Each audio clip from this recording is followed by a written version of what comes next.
Welcome, spirited viewers, to Healthy Living for the conclusion of our interview with vegan nutrition expert and naturopath, Dr. Pamela Popper, Executive Director of the Ohio, USA-based Wellness Forum.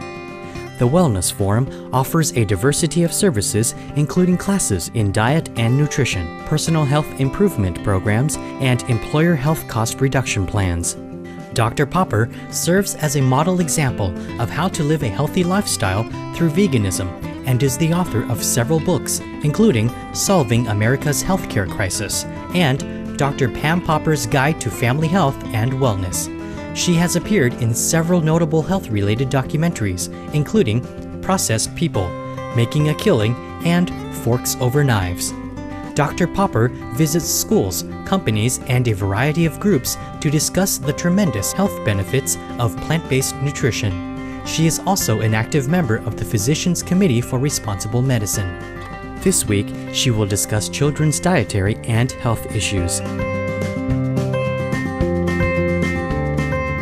I consider obesity a terrible disease. The Journal of the American Medical Association published an article a few years ago that evaluated how children perceive their lives. And the obese children rated their quality of life as being worse than the children who had cancer, if that tells you how devastating that is.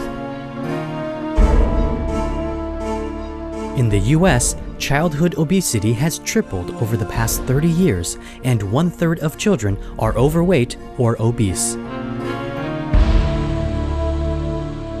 We've got to do something about kids, and parents have a lot of erroneous attitudes about food, some of which are a result of advertising. Our kids' diets are getting worse at younger ages, and so they're getting sicker and fatter earlier. And the ramifications for this are severe, because when you start out your adult life sick and overweight, the cost monetarily is outrageous, but the cost in terms of the quality of your life is horrendous. When I was 20 years old, I thought I was invincible. I don't see a lot of 20-year-olds feeling that way about themselves right now. They're tired, they're sick, they're overweight. I can outrun most 25-year-olds in the gym and a yoga class.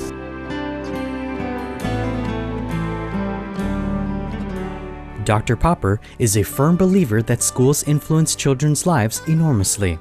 She has written in an online article, this influence of schools can be used to educate children about the importance of diet, lifestyle, and health, which can have the powerful effect of improving the health status of our kids in the future. If I'm in the 6th grade and there are vending machines with Mountain Dew and chocolate brownies, and I'm allowed to eat those things anytime, then the message that's being sent to me is Mountain Dew and chocolate brownies are okay to eat.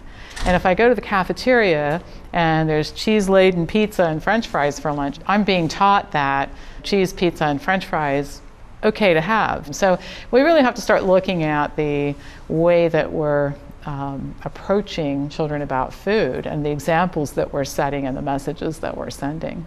The health status of children is so terrible that the American Academy of Pediatrics issued a statement 2 or 3 years ago suggesting that we should start testing children for cholesterol at the age of 8.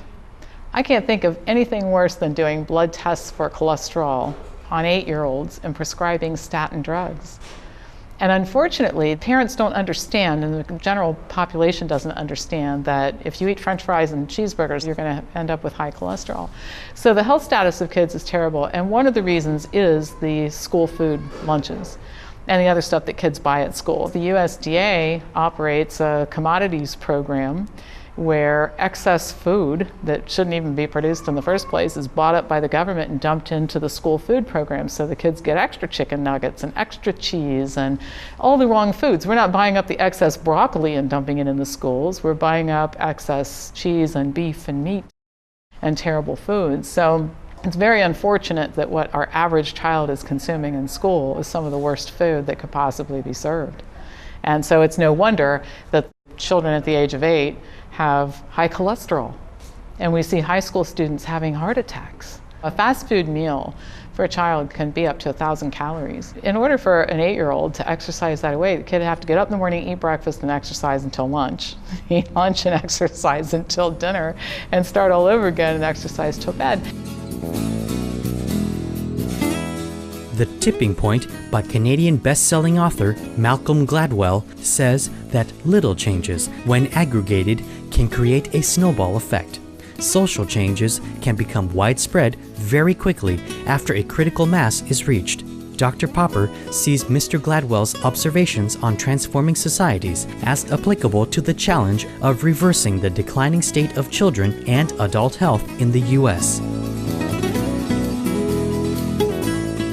I said in my book, if you want to help with this, you become the model citizen and you model the right behavior. So people look at you and say, I want to be like you. You're lean, you're energetic, your skin looks good, that sort of thing. We all have to start with ourselves, and then that becomes the center of influencing other people. And that's within our own immediate families and then all the other people that we can reach or care about.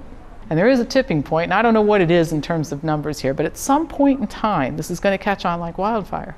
And it will completely overpower the existing system. And I think a grassroots effort like that is going to really change this.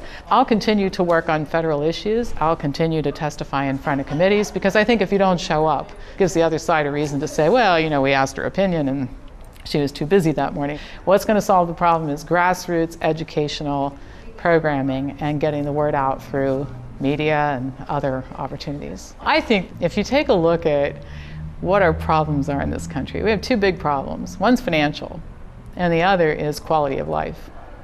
And they're both related to the same thing. It's our health status.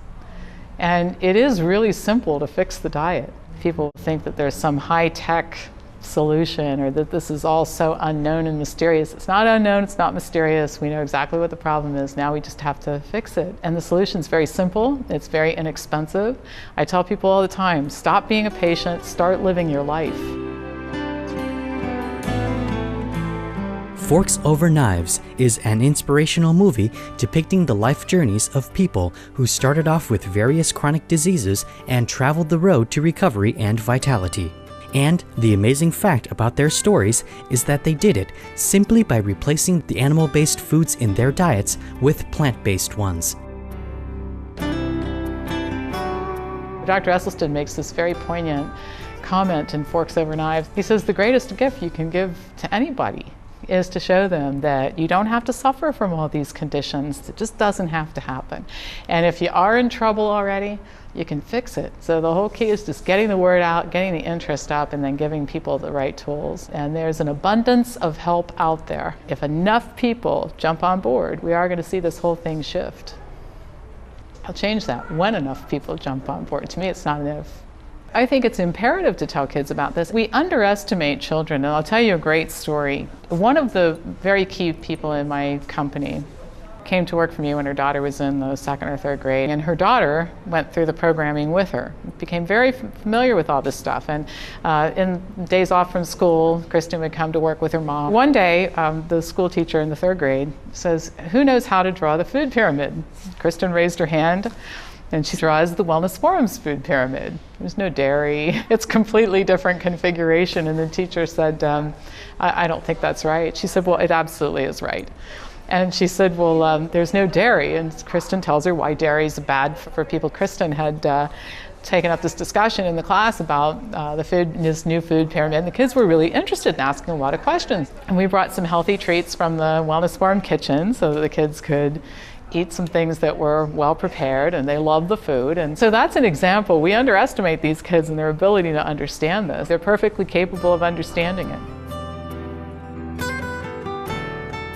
People are ready to embrace better health, which is shown by the growing number of programs around the U.S. that are healing people by helping them transition to a vegan lifestyle.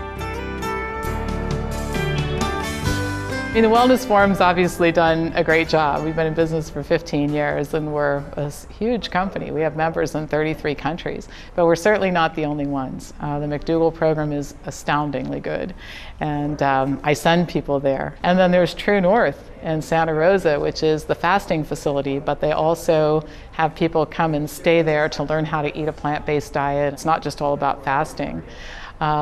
So there are lots of programs right now, and Dr. Esselstyn's program at the Cleveland Clinic and Rip's program at Whole Foods. So I think there will be more and more cropping up to meet the new demand.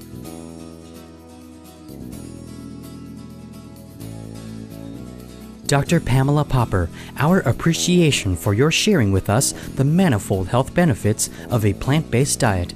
May heaven bless your uplifting work and efforts to create a healthy vegan society for the benefit of all generations.